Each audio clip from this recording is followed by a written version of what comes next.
Hello everyone, good morning. তোমরা সকলে কেমন আছো? আশা রাখছি ভালো আছো, সুস্থ আছো। কুচবিহার জেলা থেকে, ছোট্ট গ্রাম থেকে আমি লতিকা, আমার চ্যানেলে তোমাদেরকে অনেক অনেক স্বাগত, অনেক অনেক ভালোবাসা জানিয়ে আজকের দিনটা তোমাদের সাথে শুরু করতে চলেছি। তো আজকের প্রথম থেকে লাস্ট পর্যন্ত দেখতে থাকো, আশা করি আমার ব্লগটা তোমাদের ভালো লাগবে। এদিকে ঘুম থেকে উঠে ঘরটা ঝাঁট দিয়ে এদিকে চলে আসলাম আমি সাপের প্যাকেট নিয়ে, সাপটা ড্রামের মধ্যে ভরতে। আজকে অনেক কিছু জামা কাপড় কাছাকাছি আছে জন্য ভাবলাম না, জামা কাপড়টা আগে ভিজিয়ে রাখি, তারপর বাসি গাছগুলো সারবো। তো এদিকে জামা কাপড়গুলো বের করে রাখলাম, সাপটা সমস্ত কিছু বের করে রাখবো, তারপর এদিকে দিয়ে দিব ঝাড়। কিন্তু এদিকে এখনো পর্যন্ত ঘুমাচ্ছে, এখনো পর্যন্ত ওঠে নেই। উঠলে পরে আমাকে একটা কাজও আর করতে দেবে না, তার জন্য ভাবলাম যতক্ষণ ঘুমাক আমি তাড়াতাড়ি করে আমার কাজগুলো সেরে নেই। তো এদিকে ঝাড়ু নিয়ে আসলাম, এখন দেবো ঝাড় দিতে অনেকটা সময় লেগে যায়। দেখো কালকে বিকালবেলা আমি ঝাড় দেইনি, আর কত কত পাতা পড়ে আছে, একদম খইয়ের মতো করে পাতাগুলো একদম চকচক করে আছে। আর যেহেতু গাছ দিয়ে বাড়িটা ভর্তি, তার জন্য কিন্তু একদম বিকেল হতে না হতে পাতা পড়ে, তো কালকে ঝাড়ি দেয়নি। তো আজকের অবস্থা আর খুবই খারাপ হয়ে আছে।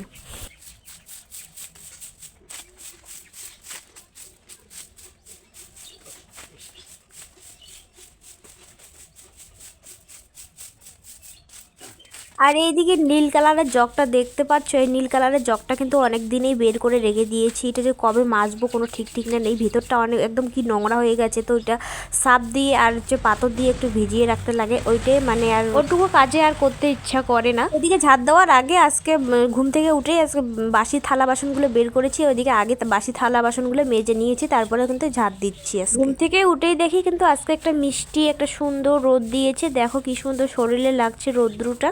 এরকম যদি ঠান্ডার দিন করে রৌদ্র দেয় প্রত্যেকটা দিনে, আমাদের সবার মনগুলো কিন্তু ভীষণ খুশি আর ভীষণ আনন্দ লাগে, তাই না? জামা কাপড় কাচতে পারবো, লেপ তো সব রোদ্রে দিতে পারবো, স্নান করে ভালোভাবে স্নান করতে পারবো, একদম সবার মন ভীষণ খুশি হয়। তারপরে ওইদিকে বাড়ির ভিতরটা ঝাঁট দিয়ে এদিকে চলে আসলাম, কিন্তু এই রাস্তার সাইডে, বাড়ির ওই দিকেরটা ঝাঁট দেওয়া হয়নি, গলিমলিগুলো ঝাঁট দিয়ে চলে আসলাম রাস্তার সাইডে। রাস্তার সাইডে এটা একদিন পর ঝাঁট দিই, কারণ অতটার ওইদিকে গাছ নেই আর নোংরাও হয় না। আর রাস্তার সাইড বেশি একটা নোংরা করাও যায় না, বেশি একটা নোংরা করলে কিন্তু খারাপ দেখা দেয়। আর এইদিকে আমার ফুল গাছটা একদম দেখো টেরা বেড়া হয়ে গেছে, তো এখানে একটা আমি কঞ্চি দিয়ে এইভাবে দাঁড় করে রেখে দিয়েছি। এই গাছটার মধ্যে সুন্দর ফুল ফোটে, আর আমার প্রত্যেক দিনের পুজোটা দেওয়া খুবই ভালো হয়, কোথাও যেতে হয় না ফুল তুলতে। যতদিন আছে ততদিন আমার খুবই ভালো হবে। গুড মর্নিং বন্ধুরা, এখন ঘড়িতে বাজে 8টা। তো আমার ঝাঁট দেওয়াই মাত্র হলো, এখন যাবো স্নান করতে, কিছু জামা কাপড়ও রয়েছে, তো বিছানার চাদরটা তো ভিজাতে হবে। তো মেয়ে এখনও পর্যন্ত ঘুম থেকে ওঠে নাই, তো মেয়ে উঠলে পরে বিছানার চাদর তুলে ভিজাতে হবে। তো চলো এখন স্নান করে আসবো। আমি ভাবলাম জামা কাপড়গুলো কেচে দেবো, কিন্তু মেয়ে এখনও ওঠে নেই, ডাকা যাবে না। যদি এখন ডাকি তাহলে আমাকে একটা কাজও করতে দেবে না, স্নান করতে দেবে না। স্নান করতে করতে 9টার দিকে যেতে হবে, আমার কোলে নিয়ে এখন করতে হবে। তো চলো। ওইদিকে কলে বাড়ি গিয়েছি স্নান করতে, তো এদিকে আমার মেয়ে ঘুম থেকে উঠে কান্না শুরু করে দিয়েছে। তো এদিকে এখনও পর্যন্ত কোলে নেইনি। তো এদিকে স্নানটা করে আমি ভাবলাম না পুজোটা করে নিই, একবার যদি মেয়েকে কোলে নিই একদম কোল থেকে নামতেই যাবে না, তার জন্য সমস্ত কিছু কাজ করে রেখে তারপর ওকে কোলে নেব।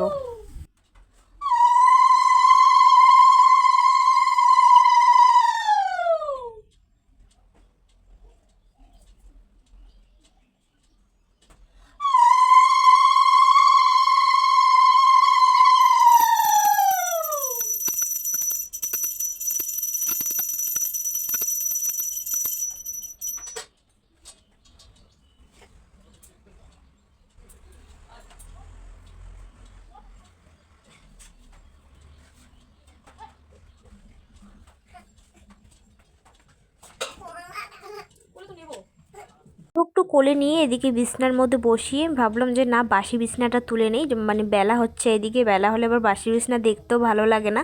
তো এদিকে মশারিটা গুটিয়ে রাখছি, আর এদিকে জানলাটাও খুলে দেবো। বাসি বিছনা তুলতে তো বেশ একটা সময় লাগে, আর আজকে 1 সপ্তাহ হয়ে গেছে আমার বিছনার চাদর তারপর পাতলা কম্বলটা ধোয়ারও সময় হয়ে গেছে। 1 সপ্তাহ পর পর কিন্তু আমি এই বিছনার চাদরটা আর ঠান্ডার দিনে এই পাতলা কম্বলটা কিন্তু কেচে দিই, সপ্তাহে সপ্তাহে আর কি। তো 1 সপ্তাহ হয়ে গেছে, আজকে এটা তুলে নেব আর অন্য একটা বিছনার চাদর বিছিয়ে দেবো। কাছাকাছি স্নান করার আগেই করতে আমার ভালো লাগে, কারণ শ্বশুরবাড়িতে তো সকালবেলা ঘুম থেকে উঠেই বাসি কাজ সেরেই তো স্নান করতে হয়, আর কাছাকাছিটা কোনো দিন স্নানের আগে হয় আর কোনো দিন স্নানের আগে হয় না। তো বেশিরভাগে স্নানের আগে করতে চাই। আজকে যেহেতু মেয়ে একটু লেটে উঠলো, তার জন্য আর স্নানের আগে আমি কাছাকাছিটা করতে পারিনি। তো এখন বিছনার চাদর তারপর পাতলা কম্বলটা ভিজিয়ে রাখবো, আরও কিছু জামা কাপড় আছে।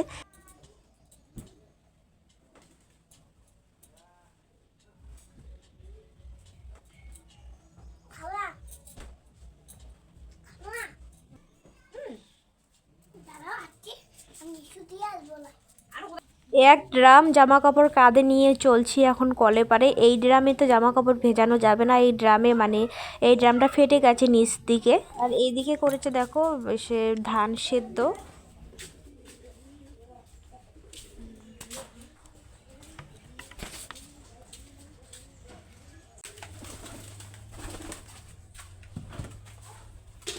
আগে দেখছো আমাদের কলেপাটটা কিন্তু ছোট মোটো ছিল, এখন কিন্তু কলেপাটটা অনেক বড়, অনেক মানে ওসার করেছে, বড় করেছে কলেপাটটা। এইভাবে দেখো কল ঝুঁকিয়ে ঝুঁকিয়ে জামা কাপড় কাচতে হয়, জামা কাপড় ভেজাতে হয়। কি আর বলবো, দুঃখের কথা, না বলি থাক।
তো দেখো বন্ধুরা, ঘরটা মুছে নিলাম। তো এদিকে করেছে মুসুরের ডাল, আর কালকের একটু শুকটার চাটনি আছে, ধনিয়া দিয়ে করেছে, এটা আমি খাবো। আর বেগুন ভাজা, আর এখানে করবো শুকটার চাটনি। তো এখন ঘড়িতে বাজে 10:30, রান্নাবান্না করে রেখে যাবো সেন্টারে। সেন্টার থেকে এসে 2 বালতি জামা কাপড় ভিজিয়েছি, ওগুলো কাচতে হবে। তাড়াতাড়ি না কাচলে আবার আজকে শুকাবেই না, তার জন্য তাড়াতাড়ি কাচবো। সকাল সকাল কেচে দেওয়ার চেষ্টা করব। 12টা বাজলে রোদ্রু মানে যাওয়ার দিকে ভাব। এখনও পর্যন্ত কিন্তু ভালোভাবে রৌদ্র ওঠেনি, দেরি করে রৌদ্র উঠে আবার তাড়াতাড়ি চলে যায় রৌদ্রটা। মেয়েকে আজকে স্নান করিয়ে দিব না, তো জামা কাপড় কাচবো তাই।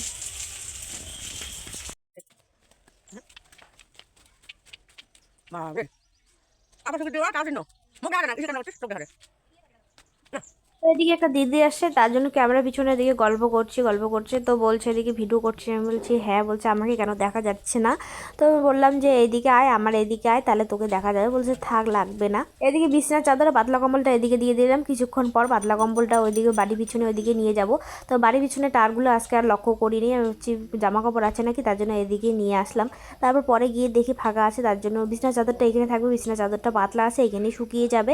আর রাস্তাটার মধ্যে না জামা কাপড় শুকাতে দিয়েও শান্তি নেই, মানে প্রচুর পরিমাণে ধুলা। আর হচ্ছে পাতলা কম্বলটা তখন আমি পিছনে নিয়ে গিয়ে দিই। এদিকে দিচ্ছি এখন আমি আমার মানে পাতলা পাতলা জামা কাপড়গুলো, মেয়েরগুলা এদিকে দিব, এদিকে শুকিয়ে যাবে।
ওই এই যে দিলাম কেচে জামা কাপড়।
শুভ বিকাল বন্ধুরা, দুপুরবেলার খাওয়া দাওয়া আমাদের এইমাত্র হলো। তো এদিকে এখন থালা বাসনগুলো ধুয়ে নিচ্ছে, ধুয়ে নিয়ে এদিকে বোতলের মধ্যে একবারে জল ভরিয়ে রেখে দেবো।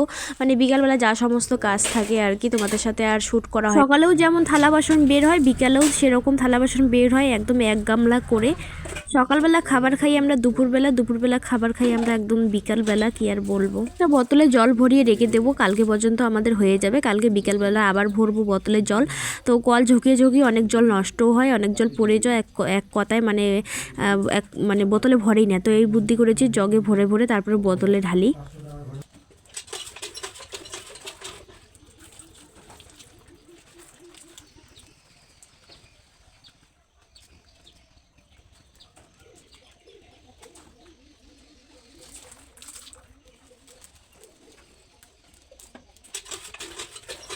এদিকে বিকালবেলা হাত মুখগুলো ধুয়ে নিব, একবারে একটু ফ্রেশ হয়ে নিব, তারপরে সোয়েটার টয়েটার পরে নেবো এদিকে।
এখন ঘড়িতে বাজে 7:18। আমার মেয়েকে কখন থেকে বলছি ওটো ওটো, পড়াশোনা করো, ওটো। কিছুতেই যখন বলছি পড়াশোনার কথা তখন ও এমনি এমনি করে চোখ বন্ধ করে ঘুমের মতো করে আছে। এই দেখো ঢংটা, এই দেখো এই দেখো এই দেখো ঢং। এরকম করে একদম পড়াশোনা করতে চায় না, একদম না। কী করবো বলো তো, তোমরা একটু কমেন্ট করে জানাবে তো, মাইর দেবো কি না বাচ্চাটাকে। একদম পড়াশোনা করতে চায় না।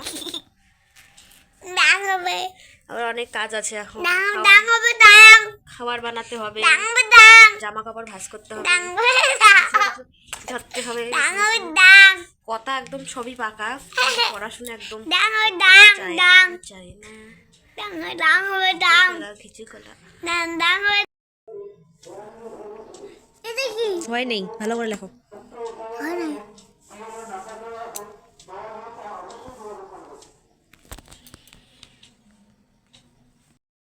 এই দেখো বন্ধুরা, আজকে বানাচ্ছি ফুলকপির তরকারি, একদম মাংসের মতো করে, একদম ভাসান তেলে একটা ভাজিয়ে নিয়েছি। আমার বরের খাওয়ার শখ এইভাবে, তো ভাবলাম না বানিয়ে দিই এইভাবে। হালকাভাবে একটু জল দেবো। একদম মাংস সেম বের হয়েছে। তো দেখো বন্ধুরা, আমি রাত্রিবেলার খাবার নিয়ে এখানে বসে পড়েছি। তো এখানে নিয়েছি আমার জন্য গোলা রুটি আর হচ্ছে কবির তরকারি। কবির তরকারিটা আজকে ভীষণ টেস্টি হয়েছে। আর এখানে দুপুরবেলা শুকনো চাটনি ছিল, তো এটা নিয়ে বসে পড়লাম। বর খেলো ডিম দিয়ে। তো চলো খেয়ে নিই রাত্রিবেলার খাবার দাবার। এই যে আমার খাবার দাবার, গোলা রুটি, শুকটি মাছের চাটনি আর গরবির ঘন্ট। চলো বন্ধুরা, আজকের ভিডিওটা এই পর্যন্ত করছি। দেখা হচ্ছে নেক্সট ভিডিওতে। তোমরা সবাই ভালো থেকো, সুস্থ থেকো। আজকের ভিডিওটা আমার তোমাদেরকে কেমন লাগলো অবশ্যই কমেন্টে জানাতে ভুলবে না। আর ভালো লাগলে একটা লাইক করে দিবে আর পাশে থাকবে। আর নতুন বন্ধু হয়ে থাকলে চ্যানেলটাকে সাবস্ক্রাইব করে পাশে থাকবে। চলো আজকের মতো tata, bye bye, good night.